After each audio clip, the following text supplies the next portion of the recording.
ये क्या? जगन्नाथ जी रात के अंधेरे में अपने ही भंडार गृह का ताला तोड़कर भोग की थाल उठाए बाहर भाग रहे हैं और सुबह होते ही उसी भक्त को पिटवा रहे हैं जिसे रात में खाना खिलाया था। ये कौन सी लीला है? जानने के लिए सुनिए यह कथा। उड़ीसा के एक छोटे से गांव में एक आदमी रहता था। नाम था बंधु मोहंती।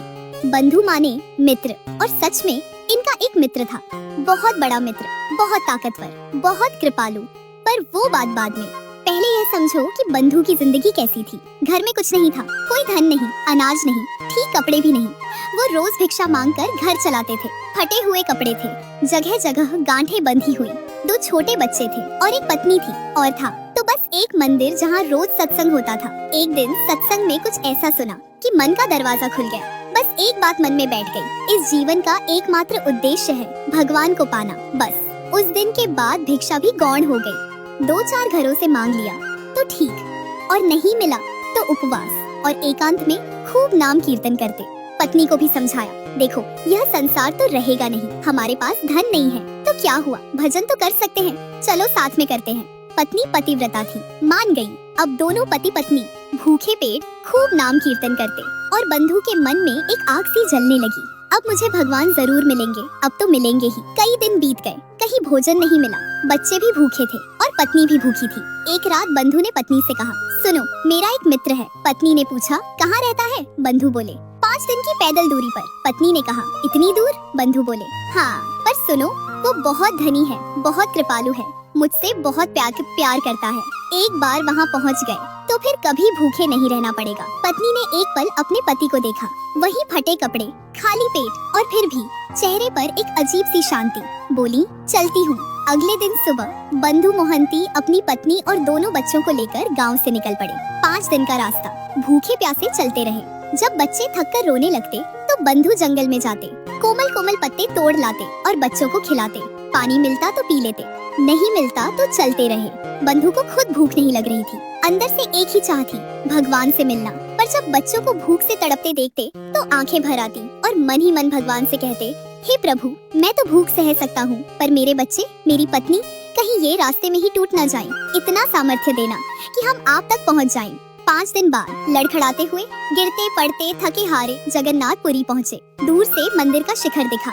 बस बंधु मोहंती वहीं रुक गए और साष्टांग भूमि पर लौट गए। पत्नी को देखकर बोलने लगे, देखा देखा मेरे मित्र, यही हैं, यही मेरे यार हैं, मेरे दीनबंधु स्वामी। मैं कह रहा था ना, मेरे मित्र बहुत कृपालु हैं। इन्हीं के सामर्थ्य से हम यहाँ तक पहुँच पाए। अब चाहे प्राण भी छूट जाएं, कोई परवाह नहीं। पत्नी के मन में उतना अनुराग नहीं था, पर उन्होंने सोचा, चलो यहाँ महाप्रसाद तो मिलेगा, भक्तों का संग भी, और आनंद से आगे बढ़े। सिंह द्वार पर पहुँचे तो देखा बहुत भारी भीड़ लगी है।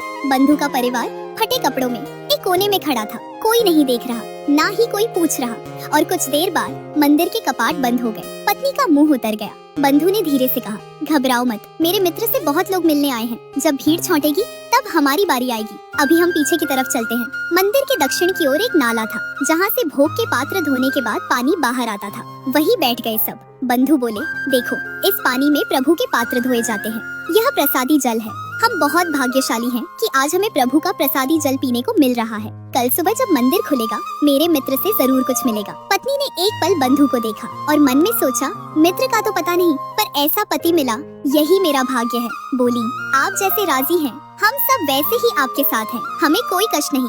पूरे परिवार ने वो प्रसादी जल पिया। थोड़ी देर बाद बच्चे भी सो गए और पत्नी भी सो गई, पर बंधु मोहंती वहीं बैठकर नाम कीर्तन करते रहे। मन ही मन प्रभु से बातें करते रहे। हे नाथ, आपके धाम में आ गया, मेरे मन में कोई मांग नहीं, बस इतनी एक विनती है, मेरी पत्नी का विश्वास मत टूटने देना। वो मेरे कहने पर इतना कष्ट सहकर यहाँ तक आई है, कहीं उसे यह न लगे कि मैंने उसे धोखा दिया।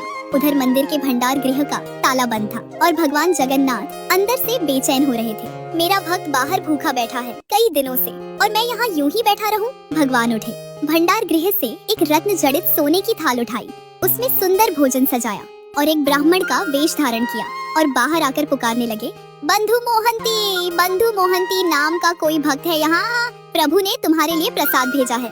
बंधु की आंख खुली, कोई मुझे पुकार रहा है। पत्नी को जगाया, सुना कोई मेरा नाम ले रहा है। कांपते पैरों से उठे, सामने देखा एक ब्राह्मण, हाथ में रत्न जड़ित सोने की थाल, उसमें सुंदर भोजन लिए खड़ा है। ब्राह्मण ने मुस्कुराते हुए कहा, प्रभु ने अंदर से तुम्हारे लिए भेजा है, लो खाओ। थाल अपने पास रख लेना, मैं कल सुबह वापस ले लूंगा। बंधु का हृदय कांपने लगा, आंखें भर आईं, कांपते हाथों से थाल लिया और पत्नी को जगाया। देखा देखा, मैं कह रहा था ना, मेरे मित्र मुझे बहुत प्यार करते हैं। सारी भीड़ चली गई तो फौरन याद आई मेरी, खुद प्रसाद भेज दिया। कई दिनों बाद पूरे परिवार ने भरपेट भोजन किया। बंधु ने सोचा, थाल अभी कहाँ पहुँचाऊं? सुबह तो आएंगे ब्राह्मण। अपने फटे कपड़ों में ही थाल को लपेटा और सिरहाने रखकर सो गए। सुबह हुई, भंडार गृह खुला, देखा तो सामग्री अस्त व्यस्त पड़ी है, प्रसाद बिखरा हुआ है और रत्न जड़ित सोने की थाल गायब है। हल्ला मच गया, चोर चोर, थाल चोरी हो गई।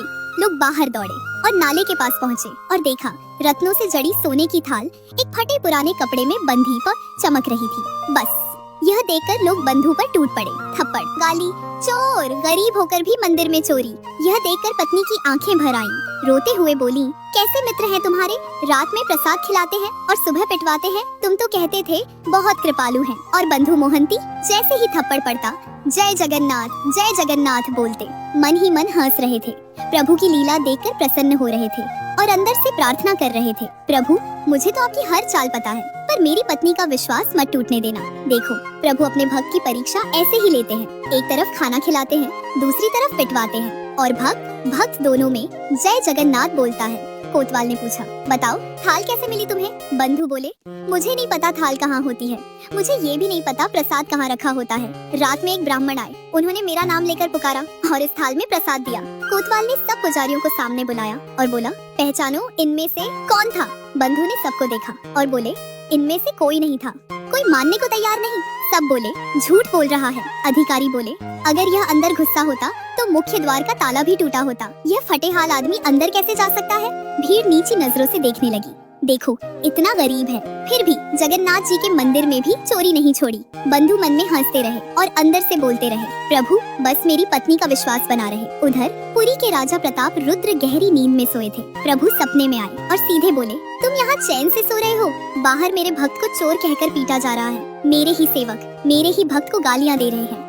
वो मेरा परम प्रेमी है, मैंने खुद रात को अपने हाथों से उसे भोग की थाल में प्रसाद दिया था। जाओ उससे क्षमा मांगो और सुनो, मेरा आदेश है, आज से मेरे मंदिर का पूरा हिसाब किताब उसी के हाथ में रहेगा। उसके दस्तखत से ही मंदिर की व्यवस्था चलेगी।